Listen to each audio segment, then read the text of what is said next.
বর্তমানে কিছু ভণ্ডরা বার হয়েছে সোশ্যাল মিডিয়াতে, যারা কোরআনের পর্যন্ত ব্যাখ্যা, কোরআনের পর্যন্ত মানে উল্টিয়ে ধরছে। দেখেছেন? দেখেছেন? আপনাকে আমি দুটো একটা দেখাই। এক, পবিত্র আল কোরআনে বলা হয়েছে ওয়া নুনাজ্জিলু মিনাল কোরআন মা হুয়া শিফাউন ওয়া রাহমাতাল লিল মুমিনিন।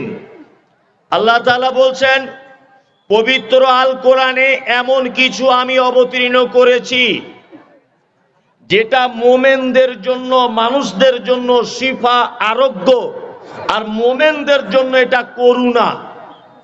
এটা আল্লাহ সুবহানাহু ওয়া তাআলা বলছেন শিফা।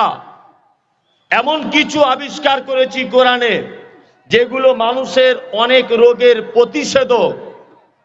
কিছু হুজুরেরা এই শেফা শব্দ দিয়ে রোগ ধরতে গিয়ে ব্যাখ্যা করেছে যে কোরআনে যে সব রোগের ঔষধ, তার মানে কোরআন এরকম সাদা কাগজের তাবিজের আকারে ভালো করে জুত করে লিখে হাতে বেঁধে দাও।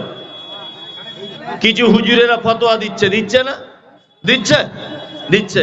অনেক হুজুরেরা বানছেও কি বানছে না? বানছে। অথচ আল্লাহ সুবহানাহু ওয়া তাআলা এখানে শিফা বলতে কি বুঝিয়েছেন, কোন রোগের কথা বুঝিয়েছেন, এটা আলেম ওলামারা একবারও যাচাই করার প্রয়োজন বোধ মনে করলেন না। আচ্ছা, সুদ এটা একটা সমাজের রোগ কি রোগ নয়? রোগ তো, রোগ। একটা ছেলে একটা মেয়ে ব্যভিচার করেছে, এই ব্যভিচার আমাদের সমাজে একটা রোগে পরিণত হয়েছে না?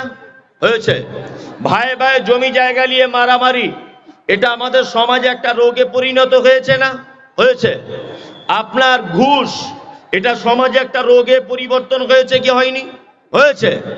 ভাই ভাই অশান্তি, জমি জায়গা নিয়ে মারামারি, সুদ, ঘুষ, রাহাজানি, চুরি, মাতাল, ব্যভিচার, হারামখোর, এগুলো সমাজে আছে না নেই? আছে।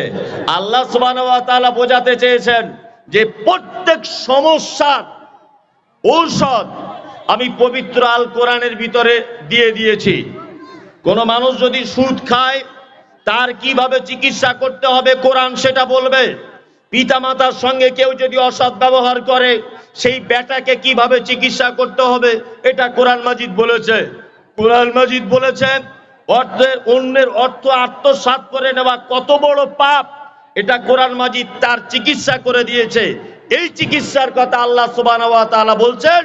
আর 2-3 নাম্বার জিলাপি হুজুর বলছে যে তাবিজ পরে ঘুরতে হবে, এটা ব্যাখ্যা করছে। তাই আপনাকে আমি খুব যুক্তি তর্ক দিয়ে বুঝিয়ে দিব, তবে চেঁচামেচি